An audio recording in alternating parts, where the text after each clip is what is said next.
Cik, cik, cik. Suara saya terdengar nggak ya? Tolong dikonfirmasi. Masuk, Pak. Pak.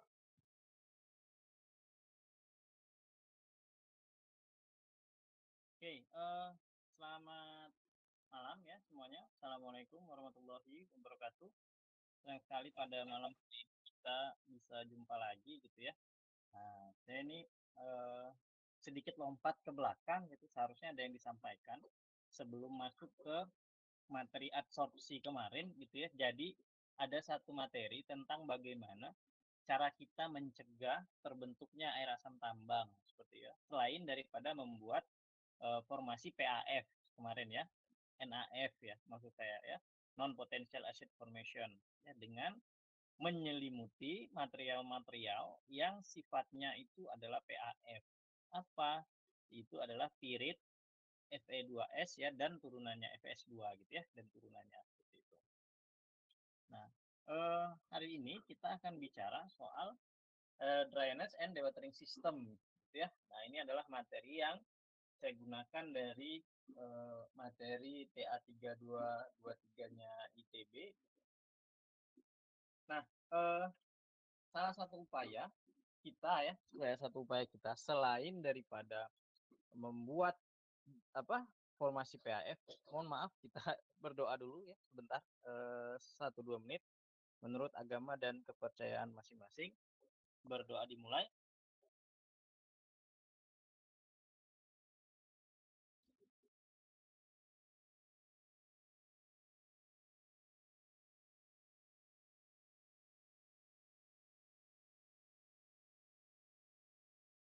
Oke, nah sebelumnya saya tidak berdoa selesai ya. Sebelumnya saya yakin teman-teman sudah mendapat brief materi ini dari penyaliran tambang ya atau lingkungan itu.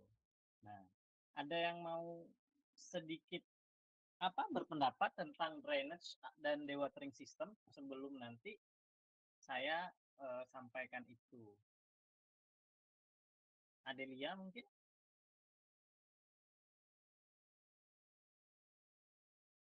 (002).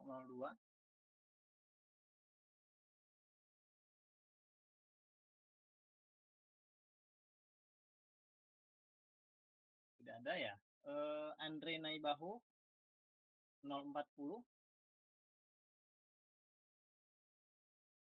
Pak izin Pak, ini masalah penyaliran dan penirisan ya Pak? Ya.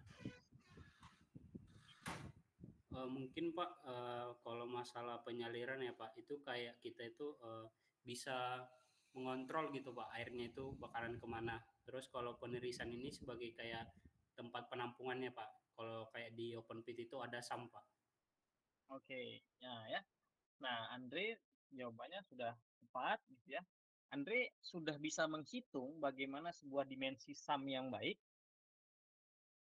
Apakah sudah ini diberikan materi di penyaliran tambang? Izin Pak, belum. Kami itu masih terakhir tadi Pak, kelasnya itu masalah cleaver Pak. Masalah ini Pak. Air bawah Air tanah. Iya, air tanah ya, aquifer atau air bawah permukaan gitu ya. Iya Pak. Nah, kita lanjut gitu ya. Terima kasih Andre. Nah, kita lanjut ya. Nah, benar apa yang disampaikan Andre ya. Jadi drainage and dewatering system itu adalah dua hal yang saling melengkapi gitu ya. Seperti halnya drainage atau drainase, fungsinya itu sama seperti drainase atau got ya yang ada di rumah-rumah kalian. Kalau hujan, dia berfungsi untuk mengalirkan air supaya daerah atau rumah-rumah kalian itu tidak tergenang. Nah, nanti drainase ini akan dialirkan ke sebuah anak sungai, creek ya, atau sungai atau badan sungai gitu ya. Nah, itu disebut ya dengan proses drainage system. Nah, yang perlu digarisbawahi adalah di tambang kan kita nggak punya badan sungai yang besar sekali gitu. Sehingga air yang kita tampung, misalnya tadi Andre sudah bilang, kita tampung nih di SAM gitu ya. Nah, artinya SAM itu harus mampu menampung air ya. Nah, dengan dimensi yang tepat. Bagaimana caranya? Ya kalau seandainya kita hitung air yang masuk ke tambang kita itu adalah 5.000 meter kubik, maka kita harus mendesain SAM yang mampu menampung 5.000 meter kubik. Atau jika tidak, misalnya, oh ternyata luas lahannya tidak cukup nih untuk kita mendesain sebuah SAM dengan kapasitas 5.000. Maka kita bisa desain dengan kapasitas di bawahnya, misalnya 3.000. Tapi kita harus bantu dia dengan pumping system atau disebut dengan sistem pemompaan. Ya, jadi ketika SAM-nya itu 3.000 sementara input airnya 5.000, maka kita kan punya minus 2.000 nih. Nah, 2.000 itu harus bisa dipompa oleh pompa, dibuang keluar. Bisa dibuang ke badan sungai atau kemanapun. Tapi dengan catatan air asam tambangnya tidak terbentuk ya, seperti itu.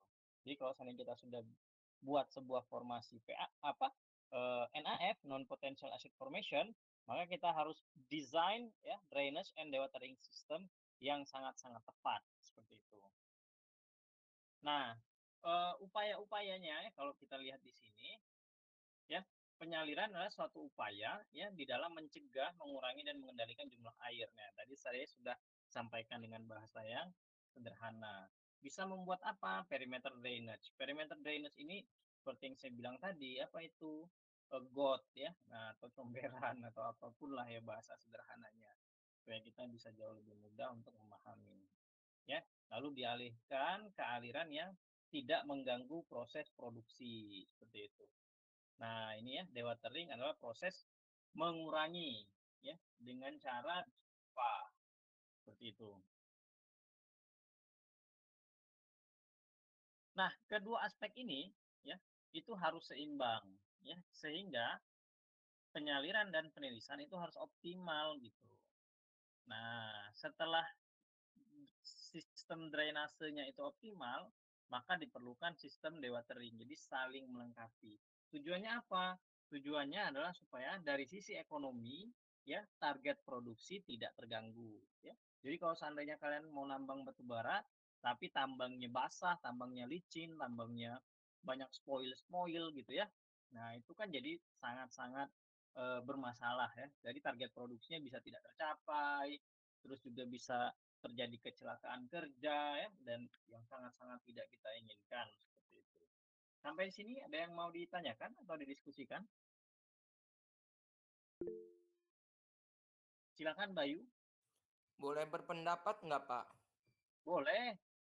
Kalau kalau menurut sepahaman saya apa ya? Kalau drainase itu jadi tuh dia intinya tuh kayak buat mencegah genangan seperti yang Bapak tadi bilang kayak pembuatan got, contoh sederhananya. Terus juga kayak bisa menjaga kestabilan lereng. Tapi kalau misalkan penirisan itu dia untuk menghilangkan si kontaminan dari si air asam tambangnya tersebut, Pak.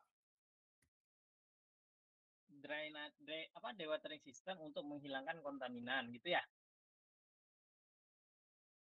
Dewatering Pak yang penirisan itu untuk menghilangkan kontaminan. Tapi kalau misalkan yang drainase itu dia untuk menjaga kestabilan lereng sama mencegah genangan air, Pak. Oke. Nah, nanti kita akan lihat ya bagaimana drainage system ini. Salah satunya itu perimeter drainage. Perimeter drainage itu adalah got ya atau aliran yang dibuat mengelilingi tambang supaya air limpasan tuh nggak masuk. Yang kedua, dewatering dimaksudkan untuk menghilangkan kontaminan. Jadi kontaminan itu adalah parameter-parameter yang mengkontaminasi air sehingga berubah menjadi air tercemar. Contoh kontaminan apa saja? Misalnya BOD, Biological Oxygen Demand. Misalnya apa? COD, Chemical Oxygen Demand. Ya, kelas RB kemarin sudah belajar. Setelah itu apa lagi? Heavy metals atau logam-logam berat gitu ya. Lightweight metals ya, logam ringan juga beberapa dengan konsentrasi yang tinggi itu bermasalah. Itu namanya kontaminan. Dan kontaminan itu tidak bisa hilang dengan dewatering. Dewatering system itu kita memompa air atau memindahkan air supaya air itu terkontrol dan tidak tercecer sehingga proses atau target produksi, proses tambang atau target produksi tidak terganggu. Jadi proses dewatering itu tidak bisa digunakan untuk menghilangkan kontaminan. Kecuali ketika dipompa, itu diolah dulu. Bisa diolah dengan metode adsorpsi, fitoremediasi, bioremediasi, ya. Setelah itu ada banyak ya, ada fisika, kimia, dan biologi treatment-treatmentnya. Kalau fisika kemarin kita sudah brief sedikit, ada adsorpsi, ya, ada filtrasi nanti ya. Nah, ada membran filtrasi. Nah, filtrasi itu ada beberapa. Nah, setelah itu kalau kimia ya chemical sorption ya. Nah, setelah itu juga adsorpsi juga bisa masuk ke kimia gitu. Terus juga penambahan bahan kimia misalnya NaOH ya, natrium hidroksida untuk meningkatkan pH. Kalau seandainya di metode biologi ya bioremediasi itu menggunakan kolam aerob anaerob dengan menggunakan bakteri yang memakan kontaminan. Nah, itu cara menghilangkan kontaminan. Tapi kalau dewatering itu saya belum pernah tahu bahwa proses mengalirkan air atau memompa air itu bisa menghilangkan kontaminan ya. Sampai dengan 2024 nah itu belum ada. Tapi bukan tidak mungkin setelah teknologi terus berkembang ya proses dewatering mungkin akan bisa sekaligus langsung menghilangkan kontaminan. Kan teknologi terus berkembang. Seperti itu, Bayu. Iya Silakan, Pak, Bayu. terima kasih Pak.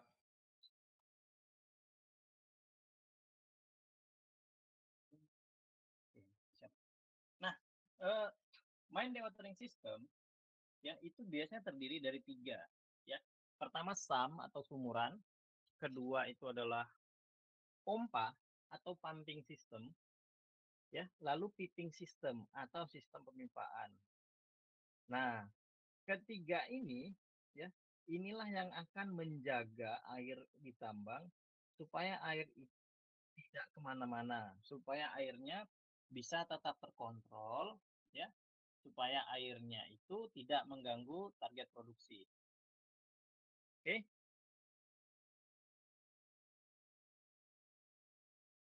Nah, nanti kita akan bicara soal bagaimana input air di tambang ya. Jadi intinya sump itu adalah sebagai storage atau tempat penampungan sementara ya.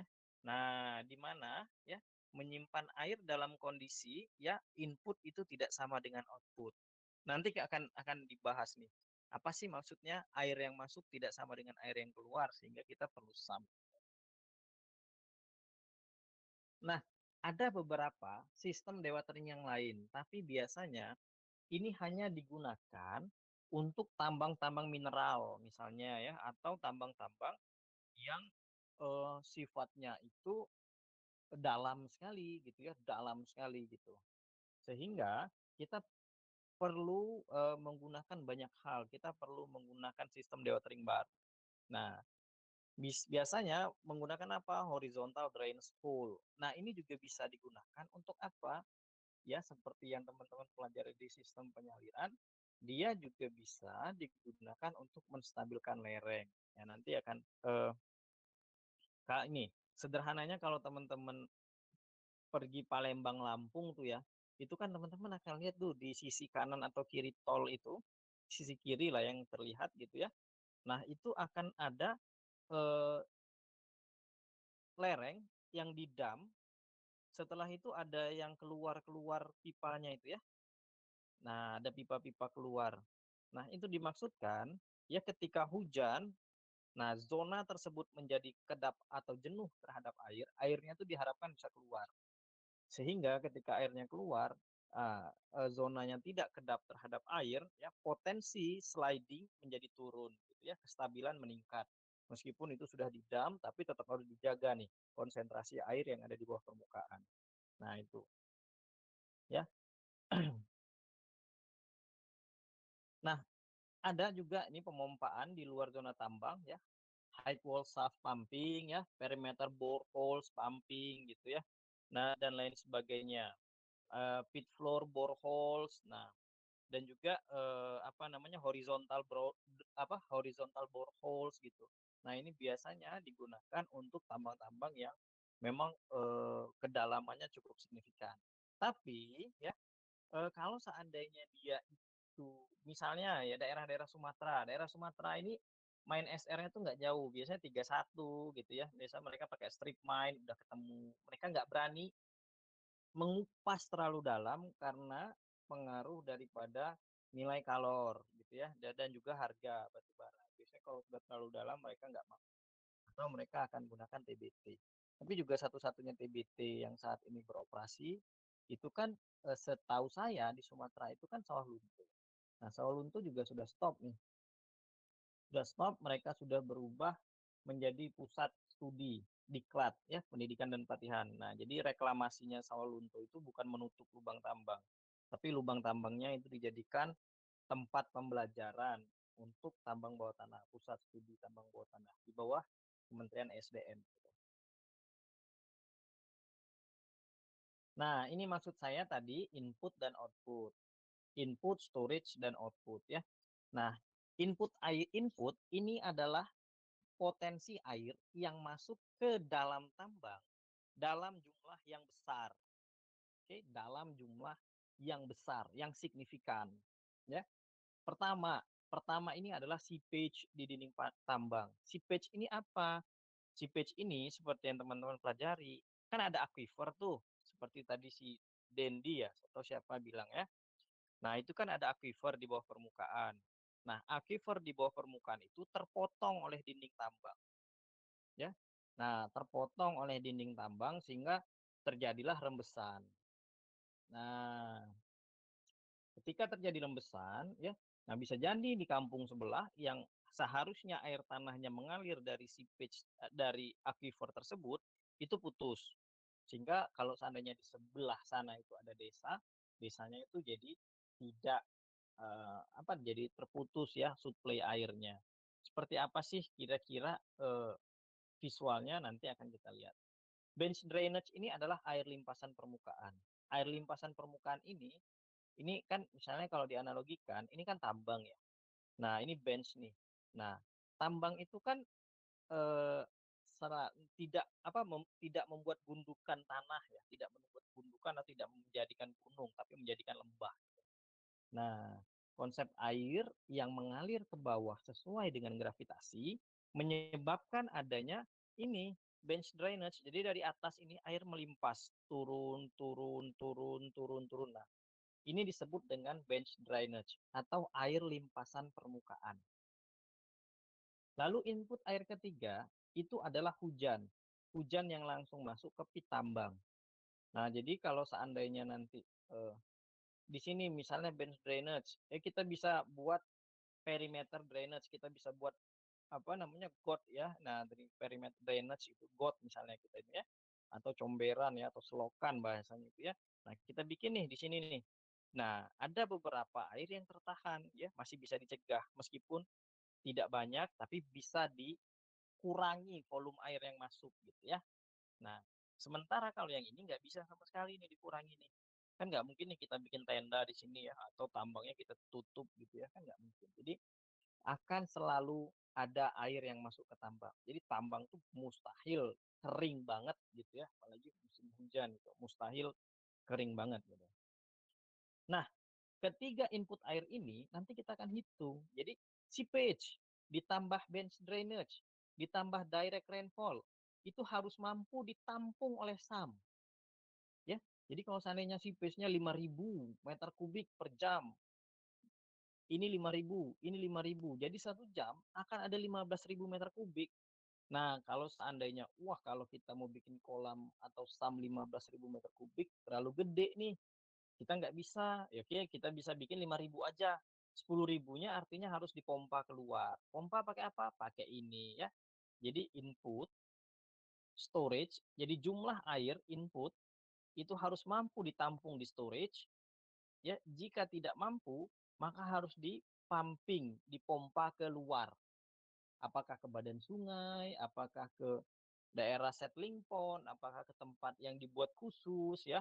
Nah, itu terserah gitu ya. Yang penting itu jauh dari kegiatan produksi gitu. Sampai sini ada yang mau ditanyakan atau didiskusikan?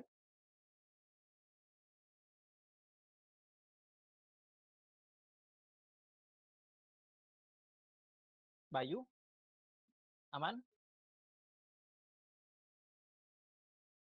Aman, Pak. Oke, Citra Puspitasari, Hadir, Pak. ada yang mau ditanyakan? Tidak, Pak. Eugenia, ada? Tidak, Pak. Oh, tidak ada. Ya. Nah, oke.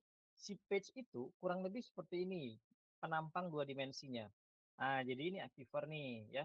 Teman-teman kan udah belajar nih di penyaliran, ya, sistem penyaliran air bawah tanah nih, bawah permukaan. Nah, ini aquifer nih, ya. Ini adalah aquifer aktif yang aquifer itu adalah lapisan bawah permukaan yang kedap air, gitu ya. Ada istilahnya porositas dan permeabilitas. Nah, pertanyaannya, Destria Angelica, ada?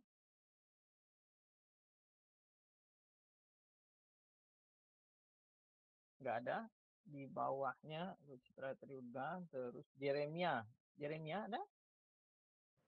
Hadir, Pak. Oke, Jeremia.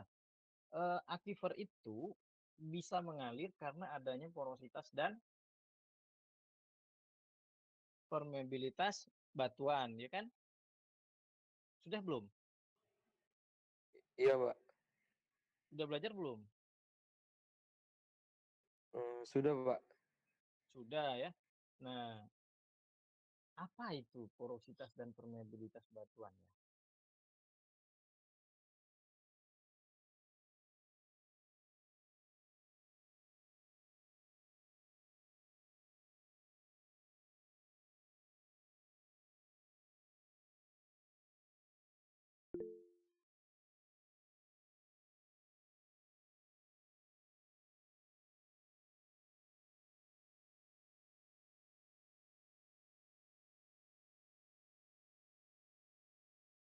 Gimana? Oke, Bayu. Jeremy, silakan nanti ditambah dilengkapi ya, Bayu ya. Kalau menurut saya porositas itu pori-pori yang ada di dalam tanah, Pak, yang diisi air dan udara, Pak. Oke, lalu permeabilitas?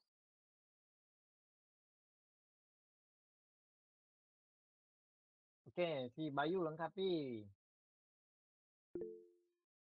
Izin menjawab, Pak. Kalau permeabilitas batuan itu kemampuan suatu batuan untuk meluruskan suatu zat atau fluida. Tapi kalau porositas itu dia perbandingan dari si jumlah rongga di dalam suatu batuan dibagi dengan volume total batuan tersebut. Oke, jadi ya benar ya. Jadi secara sederhana porositas itu adalah jumlah rongga. Jadi fluida atau air, udara atau apapun gitu ya. Nah, itu kalau dia mau pintu masuknya, nah itu porositas. Kalau permeabilitas itu, dia bisa nggak berpindah dari titik A ke titik B. Jadi berpindahnya dia dari titik A ke titik B, nah itu disebabkan permeabilitas. Tapi kalau masuknya dia dulu, nah itu adalah porositas. Nah, seperti itu ya.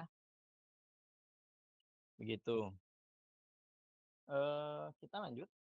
Oke, ada yang raise hand? Enggak ya? Oke, kita lanjut. Nah, ini adalah muka air tanah ya. Jadi, ya cara untuk menghitung bagaimana debit seepage ini atau berapa debit seepage ini adalah K A per L dikali delta H. Ya, delta H itu apa? Akhir titik daripada seepage ya dikurang dengan muka air tanah. Seperti itu. Kan jadi PR nih. Oh Pak, kalau seandainya contoh soal, kan gampang ya. Oke, konduktivitas akuifernya adalah K, itu adalah konduktivitas hidrolik akuifer. adalah 0,6 kali atau 6 kali 10 pangkat min 9. A itu adalah luas penampang aquifer, luas penampangnya 3 meter persegi, L panjang drawdown-nya adalah 100 meter, dan delta H-nya adalah 13 meter. Oke, hitunglah debit seepage pada saat 3 jam dengan curah hujan misalnya 30 mm per hari. Wah, itu kan gampang ya, tinggal masukin aja tuh. Masukin aja ke Excel gitu ya, nanti kita tarik aja gitu. Dapatlah 1 jam, 2 jam, 3 jam, 4 jam, 5 jam gitu ya. Nah, tapi permasalahannya adalah kalau seandainya si Bayu nih, Bay, saya mau minta tolong dong, hitung debit seepage yang ada di pit ITERA. Loh, bagaimana caranya? Sementara kita nggak tahu panjang drawdown-nya berapa gitu ya. Kita nggak tahu data muka air tanah. Kalau seandainya datanya tidak lengkap.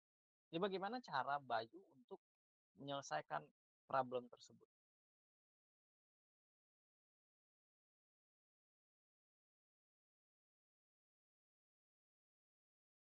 Kan kalau deskripsi itu kan kayak gitu ya. Maksudnya skripsi itu semua rumusnya sudah ada, semua persamaannya sudah tersedia, tapi yang susah adalah bagaimana dapatkan data untuk masuk persamaan itu. Nah, itu skripsi itu sulitnya itu nanti di sana. Gitu. Gimana dapat data supaya kita bisa olah. Nah, ini selain Bayu, silahkan yang lain. Kalau ada yang mau berpendapat, bagaimana caranya kita dapat to debitnya.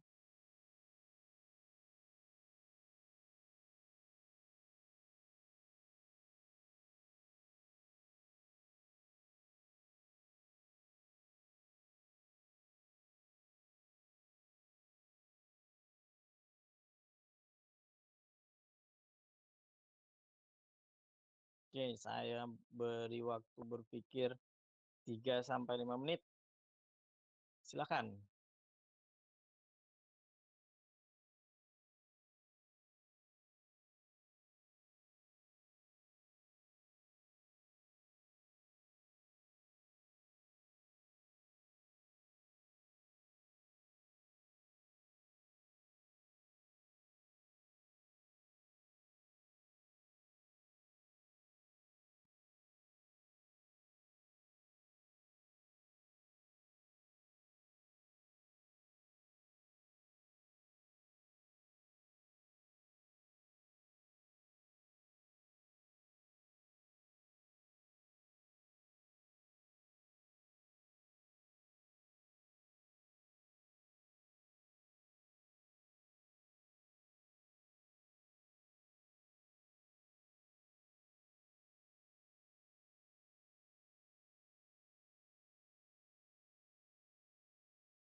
Dola Monica Sianturi. Oke, silakan Bayu. Kalau yang saya pahami kan kalau dari rumus debitnya itu kan itu ada K kan. K itu kan konstanta hidraulik ya Pak. Tadi pagi itu pas saya kelas penyaliran tambang itu, jadi kalau konstanta hidraulik itu dia emang sudah ketentuannya gitu Pak dari ilmuwan. Dia tergantung dari material yang ada di di tempat yang pengen kita ukur debitnya gitu Pak. Oke. Ini misalnya ya, ini konduktivitas hidrolik tadi, K ya. Nah, K-nya kita udah dapat nih. Nah ya, K-nya udah dapat. Lalu A per L kali delta H. Ini gimana cara menyelesaikan masalah satu ini aja gitu. Oke, misalnya batuannya kita ketemu, wah sandstone lah, karena sandstone itu kan batu pasir. Batu pasir itu porositas dan permeabilitasnya paling bagus lah di antara yang lain gitu misalnya. Oke, oke. Misalnya dapat oke kita sandstone gitu.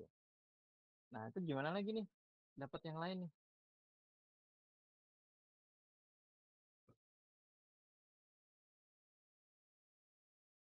Nah, ini PR ya. jadi tugas. Ini gimana caranya nih ya untuk dapetin data ini gitu. Oke, kita masuk yang kedua. Oke, ini benar tadi kata si Bayu ya, itu ada namanya nilai konduktivitas hidrolik aquifer. Nah, ini tergantung jenis batuannya. Seperti itu. Nah, bench drainage itu bisa dihitung dengan mengkalikan ya C koefisien limpasan untuk tambang ini 0,7 sampai 0,9. Ini nggak terlalu signifikan berubah. Ini tergantung seberapa curam lerengnya gitu ya. Jadi 10 kali C kita bisa pakai 0,7 kali I. I ini adalah iterasi daripada hujan rencana pada saat T-nya ini jam. Ya. A ini adalah catchment area atau luas daerah tangkapan hujan. Dan T ini adalah durasi jam. Nah, I ini itu bisa kita cari dengan persamaan mononobe. Nanti kita akan lihat ya persamaan mononobe itu apa. Lalu direct rainfall. Direct rainfall ini adalah hujan yang langsung masuk ke tambang. Rumusnya sama tanpa menggunakan C karena dia tidak melimpas gitu ya. Nah, ini direct rainfall rumusnya. Nah, jadi ketiga yang tadi itu harus bisa ditampung di SAM gitu. SAM itu biasanya berbentuk frustum of cone. Jadi kalau kebanyakan orang tuh bikinnya trapesium gitu ya. Nah, tapi kan di dunia nyata tidak mungkin sesuatu itu punya nilai yang sangat-sangat apa ya jelas gitu ya, sangat-sangat pasti. Nah, jadi sangat-sangat pasti. Seperti halnya 1+1=2 itu kan nggak mungkin. Nah, jadi kalau seandainya kita asumsikan SAM itu seperti trapesium, artinya tiap lerengnya itu permukaannya sama. Itu kan nggak akan mungkin. Karena kita menggaruk itu dengan menggunakan eksavator, bucketnya itu beda-beda, kuku bucketnya pengaruh, blade-nya pengaruh gitu ya. Nah, sehingga kita bisa gunakan ini, frustum of cone. Ya, frustum of cone. Nah, dan perlu dicatat bahwa SAM itu atau sumuran gitu ya, itu fungsinya menampung air sementara. Jadi SAM itu biasanya ditaruh di paling bawah, elevasi paling rendah. Jadi kalau seandainya ada air melimpas dari atas, dia ditaruh di elevasi paling bawah. Gitu. Biasanya selalu seperti itu. Ini tidak selalu 0,25 sampai 1 kali tinggi high wall bench, tidak selalu, tapi sesuai dengan kebutuhan. Tapi biasanya seperti itu. Ditambang biasanya SAM ini nggak akan dihitung berapa berapa debit air yang masuk, tapi mereka kan buat aja gitu ya, karena kalau mau ngitung-ngitung terlalu lama gitu ya, kecuali mereka sudah punya softwarenya gitu ya. Nah, terkadang SAM merupakan ada di beberapa bench. Jadi tiap-tiap bench ini biasanya ada dibikin SAM, jadi tergantung tambangnya. Tapi ada juga yang bikin SAM satu aja di elevasi paling bawah gitu ya. Nah, rumus daripada frustum of cone ini ya, dimensi SAM ini tadi ini ya, luas alas meter persegi ya dikali meter ya, lalu tutup dikali tinggi ya. Jadi ini ya. Jadi A1 ini adalah luas alas ya, ditambah akar dari luas alas dikali luas atas tambah luas atas per 3 kali H. Nah, ini adalah rumus frustum of cone. Kenapa digunakan frustum of cone daripada misalnya kita menggunakan trapesium, kita menggunakan ini gitu ya, seperti halnya bangun ruang yang sangat sempurna yang kita pelajari di SD gitu ya. Karena kan mana sih yang bisa kita buat sesempurna itu gitu kan, nggak ada gitu ya. Jadi frustum of cone ini adalah sebuah bangun ruang yang punya sisi atas dan sisi bawahnya itu berbeda. Nah gitu ya, jadi kalau kita bikin SAM, kita bikin apapun, itu kan luas alas dan luas atasnya itu akan beda tuh. Nah ketika luas alas dan luas atasnya beda, maka kita pakai persamaan yang ini gitu. Lalu pumping system. Pumping system ini adalah sistem pemompaan. Nah, sistem pemompaan yang harus kita perhatikan itu ada yang namanya head. HEAD, head. Head itu bukan kepala, bukan juga atas, tidak juga menyatakan go ahead atau lanjutkan ambil, bukan gitu ya, tapi julang, bahasa Indonesia itu julang ya. Nah, julang total itu bisa dihitung dengan menggunakan ini ya.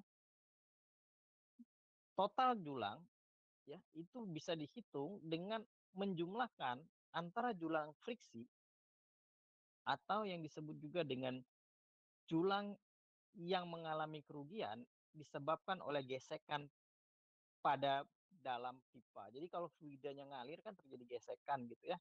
Jadi ketika fluidanya mengalir terlalu cepat, pipanya itu akan lebih cepat haus, lebih cepat rusak gitu.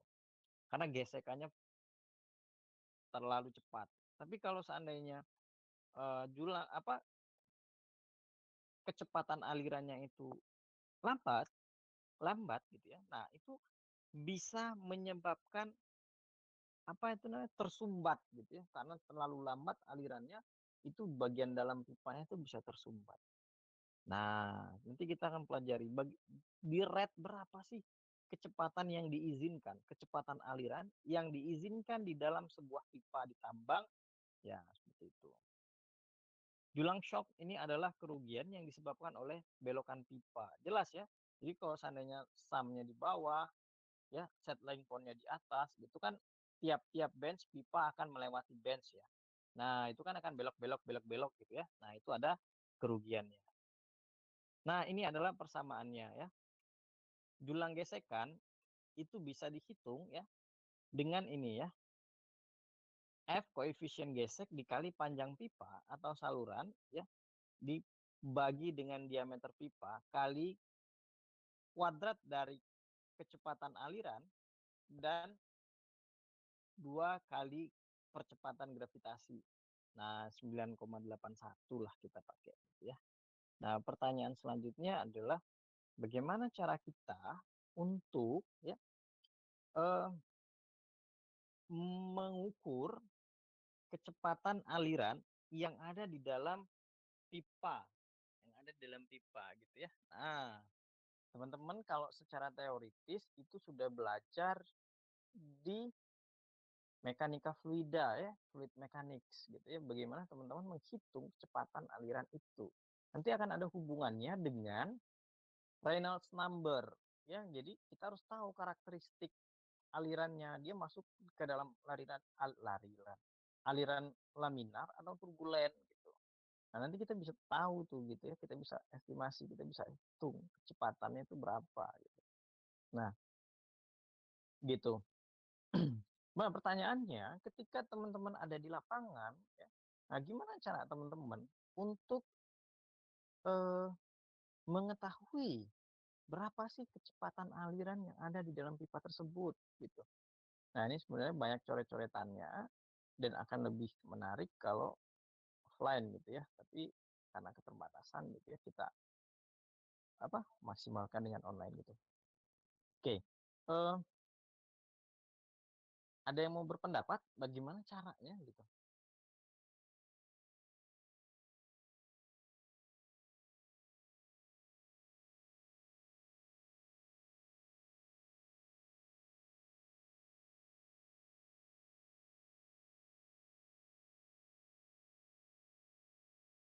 Oke.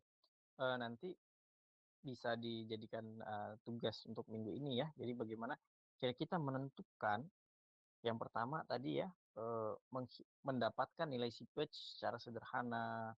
Bagaimana cara kita mendapatkan nilai head of friction secara sederhana itu ada gitu ya. Nah, teman-teman bisa, saya nggak tahu senior apakah masih ingat dulu sudah ajarkan gitu ya, dulu sudah pernah saya ajarkan. Nah, barangkali mau nanya sama senior boleh juga. Gitu. Lanjut. Nah, ini adalah friction head loss. Nah, ini adalah critical zone. Nah, critical zone ini tuh menarik sekali. Jadi dulu saya tuh berpendapat seperti ini. Ngapain sih kita tuh harus capek-capek kuliah gitu ya, atau capek-capek belajar gitu. Karena ketika saya SD, ketika saya SMP, ketika saya SMA, tuh kayaknya semua hal tuh sudah diketahui gitu. Misalnya, energi kinetik nyamuk yang sedang terbang itu bisa saya hitung ya dengan cara EK setengah mv kuadrat, setengah kali masanya nyamuk kali kecepatan yang dikuadratkan gitu, kecepatan terbangnya dikuadratkan gitu. Atau energi potensial yang dikeluarkan ketika saya menjatuhkan sebuah bola gitu ya, EP MGH gitu ya, massa gravitasi kali ketinggian gitu.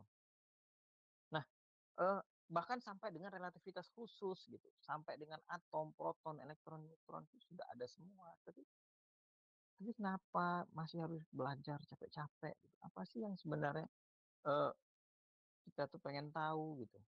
Nah, tapi ternyata semakin saya ngambil kuliah gitu ya, belajar misalnya ketika saya S1, ketika saya S2, terus saya ngambil S3, eh, ada banyak hal yang kita itu nggak tahu jawabannya. Ya. Bahkan di bidang saya sendiri, di dalam ilmu adsorpsi, saya merasa ketika saya ngambil S3, dia mengiris terlalu banyak keilmuan, sehingga ketika yang saya tahu itu ternyata ini nggak nyampe kulitnya gitu, nggak nyampe kulitnya. Nah, bahkan di sini kita coba lihat nih. Nah, ini ada namanya laminar flow, ini aliran laminar nih. Aliran laminar ini biasanya berada pada rentan transisi Reynolds number berapa? 4000 ya? 2000. Ada yang ingat? Ayo, ingat mekanika fluida? Reynolds number berapa? Sekitar 3.500 bukan, Pak? 4000 ya? 4000 ya. Nah, jadi kalau seandainya di bawah nilai tersebut, dia itu laminar flow. Laminar flow itu contohnya atau cirinya dicirikan dengan aliran ini kalau apa ya, gimana cara menjelaskannya? Gini ya, yang tidak mengalami chaos gitu. Jadi alirannya tuh lempeng aja. Kalau teman-teman buka keran yang bagus gitu ya, keran bagus, keran hotel gitu ya, ketika dibuka alirannya itu seolah-olah beku gitu loh. Kita tuh nggak lihat air itu ngalir gitu. Jadi kayak air itu beku aja gitu. Tapi ketika kita pegang, oh ternyata dia fluida gitu. Nah itu laminar flow tuh, itu biasanya pakai yang keran-keran mahal gitu, keran hotel gitu. Tapi yang memang alirannya tuh dia seolah-olah beku terhadap waktu. Nah, ada gambarnya tuh seperti moncong pesawat karena tiap tiap makin ke atas dia makin dekat dengan permukaan pipa dengan gesekan dia itu akan melambat kecepatannya gitu ya. Akan melambat gitu. Nah, nanti kalau saya sudah balik tolong di inilah di ini kita biar bisa diskusi, diingatkan biar kita bisa diskusi lebih banyak gitu ya. Nah, turbulent flow ini cirinya alirannya chaos. Alirannya tuh bisa balik lagi ke belakang, bisa maju ke depan, bisa ke bawah, bisa ke atas, bisa kemana-mana. Chaos, nggak tentu arah, nggak jelas gitu ya. Contoh yang turbulent flow ini apa? Aliran turbulent itu bisa keran-keran yang apa yang pernah nggak sih pakai keran yang apa? Yang biru tutupnya itu loh, yang kalau dibuka sedikit muncrat terus dibuka banyak tuh nggak selesai ya. Nah, itu biasanya di masjid-masjid ya. Nah, di rumah saya juga pakai itu gitu ya. Nah, itu turbulen itu aliran turbulen. Dia chaos gitu. Alirannya tuh ke kanan kiri, tengah, kanan kiri gitu. Nah, itu ciri dari turbulen dan laminar flow gitu. Nah, ini berhubungan nanti dengan aliran air yang ada di dalam pipa kalian. Tapi saya bisa jamin insya Allah alirannya itu turbulen karena tekanan yang diberikan pipa itu pompanya itu sangat kuat kecuali pakai pompa yang pakai gravitasi doang gitu ya, itu bisa jadi laminar gitu. Itu. Nah, ini adalah julang yang dihasilkan karena belokan pipa. Nah, ya. Nah, ini adalah koefisien belokan pipa, bisa dihitung dengan ini gitu ya. Jadi nanti ini gampang ya, kalian masukin aja ke Excel. Ya, nanti kalian tarik aja gitu ya.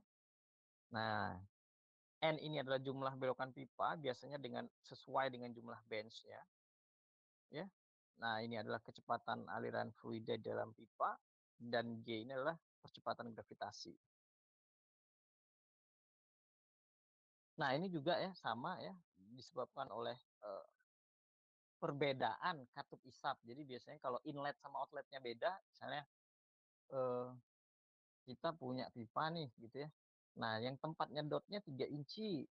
Oke. Nah, ketika outletnya tuh 5 inci gitu ya. Nah, itu akan berbeda tuh ya. Terjadi penurunan tekanan karena semakin kecil ya tekanannya akan semakin besar gitu ya. Nah, ini teman-teman bisa cari dengan persamaan ini. Ini biasanya ini yang paling signifikan ya, static head. Static head ini adalah julang yang disebabkan karena beda elevasi. Jadi inlet sama outletnya itu berapa sih? Kalau inlet tuh di tempat dia di bawah. Jadi kalau seandainya sump, nah itu tempat nyedot awalnya itu inlet, tempat buangnya, pipa buangnya itu outlet gitu ya. Nah ini adalah static head gitu. Nah selalu ada tips untuk mengetahui nilai head secara sederhana di tambang gitu. Jadi kan kalau kita mau ngitung-ngitung ini ya, itu kan ribet sekali gitu ya. Nah selalu ada tips gitu. Nah ini kemarin waktu skripsi ada yang ngambil ini kebetulan gitu ya. Dan saya kebetulan waktu itu masih di ITERA dan saya jadi penguji. Namanya itu adalah Rifki Effendi 2019. Nah itu kalau seandainya kalian mau tanya-tanya soal PR-nya, itu tanya sama beliau tuh ya. Karena kemarin beliau ketika sidang, nah ini saya sampaikan ya bahwa karena perhitungan beliau salah gitu. Karena waktu seminar hasil saya tidak ada, begitu sidang saya ada gitu ya. Nah, nanti silahkan ditanya. Dan ditanya tuh tipsnya ya, bagaimana cara menghitung si pitch secara sederhana gitu. Mencari berapa sih total head yang dibutuhkan secara sederhana. Bagaimana cara menghitung total input air. Nah, gitu ya. Nah, itu nanti PR-nya gitu ya. Nah, ini adalah julang yang disebabkan oleh velocity atau kecepatan gitu. Nah, ini nggak bisa dicoret ya. Velocity atau kecepatan aliran di dalam pipa itu yang diizinkan adalah 1 sampai 2,5 meter per sekon. Nah, ini saya bilang tadi, kalau seandainya dia di bawah 1, ada kemungkinan tersumbat pipanya itu karena alirannya sangat-sangat lambat dan banyak sludge ya. Jadi kalau kita nyedot air asam tambang itu kadang-kadang ya lumpur-lumpur sludge-nya itu juga ikut tersedot. Tapi kalau di atas 2,5 meter per skor, nah itu gesekan antar pipanya itu sangat tinggi, sangat besar sehingga bisa menyebabkan pipanya cepat aus. Gitu. Nah ini bagaimana cara membaca kurva performa pompa. Nah ini sederhana sih sebenarnya. Nanti teman-teman bisa cari pump curve performance gitu di Google gitu ya. Nah ini nah ini ya kita harus perlu diingat ya konsep daripada mencegah terbentuknya air asam tambang itu adalah konsep water balance. Bagaimana input air, surface water dan ground water ya itu harus mampu ditampung di sump. Kalau sump nggak mampu itu dipompa pakai sistem pemipaan.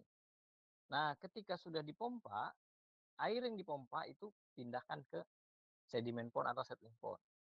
Nah kalau seandainya nih total dari ini 3.000 meter kubik, tapi sump kita kapasitasnya 5.000, maka pemompaan tidak diperlukan. Ya, maka pemompaan tidak diperlukan. Ini opsional kalau seandainya kita punya sump yang sesuai. Tapi biasanya sump itu tidak akan sesuai gitu. Karena kita nggak mau menghabiskan lahan yang besar untuk bikin sump gitu. Sehingga kita butuh pompa. Nah, ini biasanya tuh kayak gini nih. Saya bikin di Excel nih. Nah, ini adalah durasi jam. Ya, ini kalau hujannya 1 jam, 2 jam, 3 jam, 4 jam, 5 jam, 6 jam gitu ya. Sampai dengan 24 jam biasanya saya iterasi gitu. Nah, ini ada Excel-nya gitu. Nah, Itu senior kalian tuh pernah saya kasih gitu ya. Nah, nanti di ini aja, diminta aja atau diminta aja lah angkatan 2019. Seperti itu kuliah kita pada malam hari ini. Kalau ada yang mau ditanyakan, silahkan. Bayu mungkin mau tanya.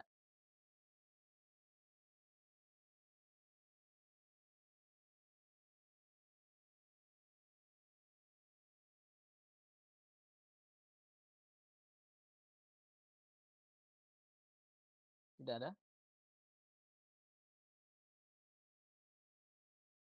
Oke, jangan lupa ya, tugas di minggu ini gitu ya. Yang pertama adalah bagaimana cara menghitung input, storage, dan output air secara sederhana. Jadi bagaimana caranya dulu. Yang kedua adalah membuat formulasi Excel ya dari model untuk menentukan model dimensi sum. Jadi input airnya itu dipakai di Excel gitu ya. Outputnya, nah itu nanti akan kelihatan model apanya storage-nya gitu. Setelah itu yang ketiga adalah meresum.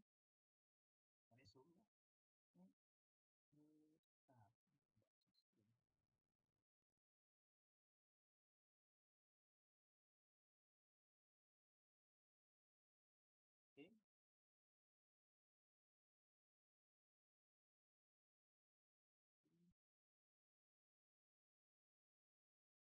Meresum soal sum.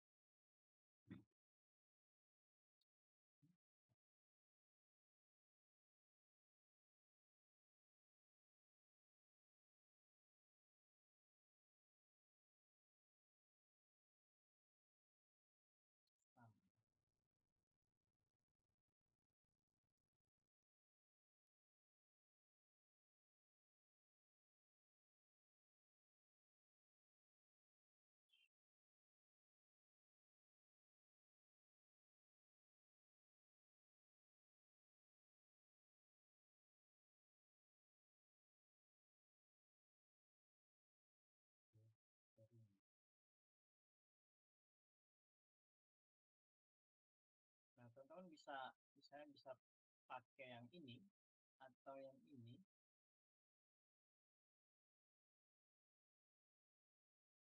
Ini bisa. Ini bisa juga, yang jelas tentang drainage and dewatering system.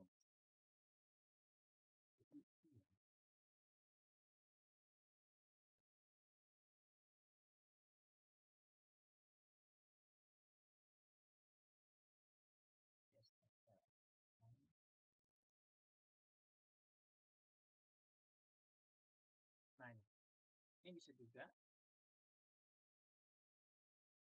Nah, ini semuanya free untuk di-download gitu ya. Nah, ini. Di sini. Jadi saya banyak juga menulis dan meneliti tentang drainage and dewatering system gitu. Teman-teman bisa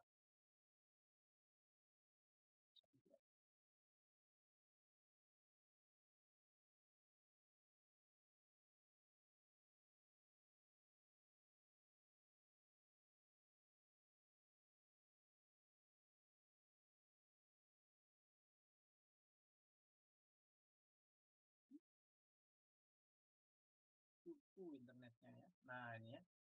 Nah, ini saya. Nah, ini ya, perhitungannya ini ada di sini ya semuanya. Bilang shop gitu ya. Nah, kita zone moody chart gitu ya. Nah, teman-teman bisa pakai ini. Sorry, maksud saya teman-teman diminta untuk mereview ini gitu ya. Nah, sampai dengan teman-teman membaca kurva performa pompa. Jadi teman-teman baca ini, teman-teman insya Allah bisa paham lah gitu ya. Nah, itu ada banyak juga drainage and dewatering system gitu ya. Oke, sampai di sini ada yang mau ditanyakan? Cari aja di Google gitu, banyak. Adel, silakan. Pak, tadi maksud yang dari buat formula Excel itu gimana, Pak? Formula X-nya itu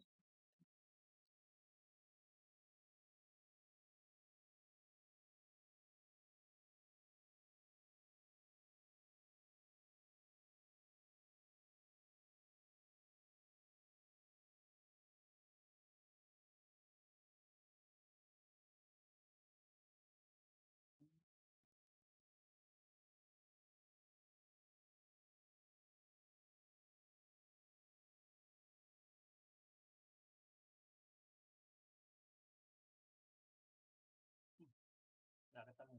Nanti saya cari. Contohnya adalah, misalnya, kan tadi input air itu kan ada 3 nih. Oke, saya buka aja dulu.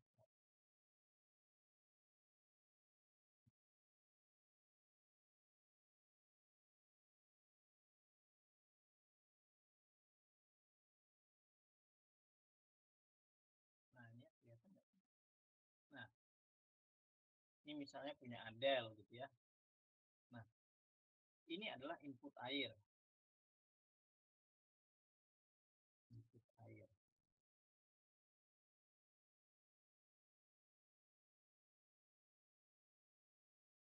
Satu misalnya. Satunya apa input airnya? Tadi seepage. Nah, masukkanlah persamaannya tadi. Misalnya di sini Adel sudah bikin duluan.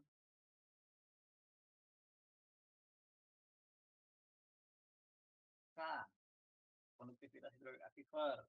L, delta H. K, K ya, L per A. Ya. Oke. Nah, ini misalnya input air seepage. Adel bisa tinggal tambahnya sama dengan apa tadi rumusnya, K kali A per L, A per L kali delta H, gitu kan? Nah, misalnya gitu. Ya, jadi nanti kan akan kelihatan nih misalnya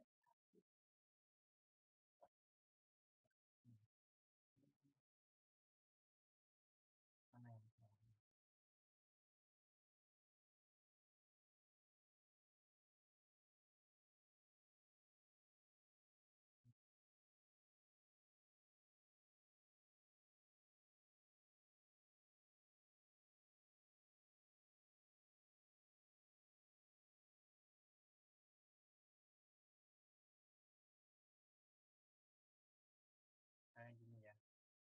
Kelihatan nggak? Nah, dapat angkanya. Nah, berarti misalnya 6. Terus di sini apa lagi nih? Selanjutnya bench drainage. Nah, bench drainage selanjutnya kayak gitu juga.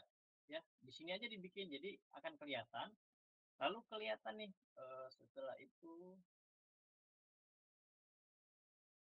yang ketiga tadi adalah seepage, bench drainage, dan direct rainfall. Nah, direct rainfall-nya rumusnya apa nih? Nah, bikin aja. Jadi inputnya itu adalah total dari yang ini dikurang output. Outputnya apa misalnya? Outputnya kemampuan pompa, kapasitas pompa. Berapa kapasitas pompanya? Misalnya 50 ya, meter kubik per jam. Nah, ini kan kalau di total-total akan lebih dari 50 nih. Ya. Nah, jadi kalau total ini, kalau seandainya total ini misalnya 150, tapi nggak akan mungkin. Nah, maka pompa ini akan nyala selama 3 jam untuk mengeringkan ini. Nah, akan kelihatan tuh, bacanya tuh gitu. Pompa ini akan nyala selama 3 jam, tapi ini pasti akan misalnya 3000. Jauh. Jadi pompa ini akan nyala berapa jam sih untuk membuat tambang itu airnya terkontrol. Ya. Nah, gitu. Sisanya kan nggak mungkin nih misalnya 600 jam jadi ya, kan nggak mungkin nih pompanya selama 600 jam gitu ya. maka ada dua opsi. Pertama, kita mengganti pompanya dengan pompa yang kapasitasnya lebih besar. Kita ganti misalnya 200. Cari aja di Google, misalnya pompa multiflow MF270 atau pompa apa gitu ya. Nah, dengan teman-teman baca apa yang saya tulis di paper tadi, itu saya yakin teman-teman bisa bisa ini membuat analisanya seperti itu. Saya pengen teman-teman bisa menganalisanya. Gitu. Begitu Adel. Kira-kira gimana? Masih kurang jelas? Berarti untuk nilai dari angkanya sendiri itu ngikutin dari jurnal yang ada atau kita buat sendiri gitu, Pak? Pakai NIM. Jadi ada satu angka yang pakai NIM, sisanya bebas.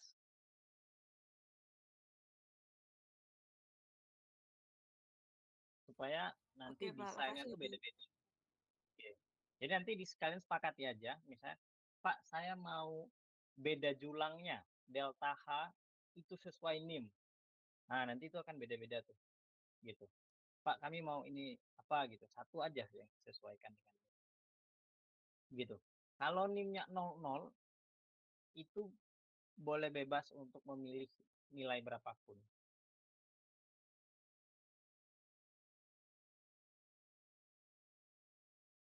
Oke, ada lagi yang mau ditanyakan?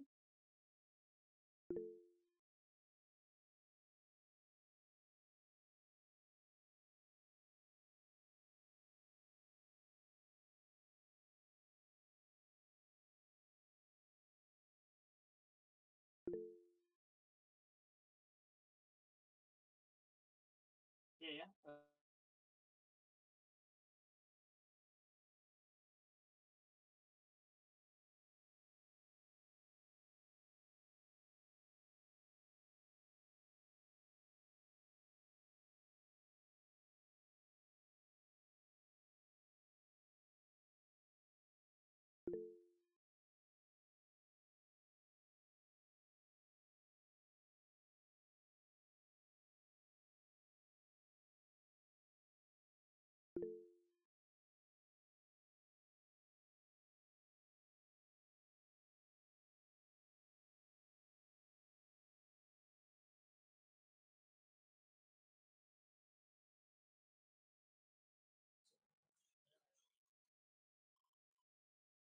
Tes, tes.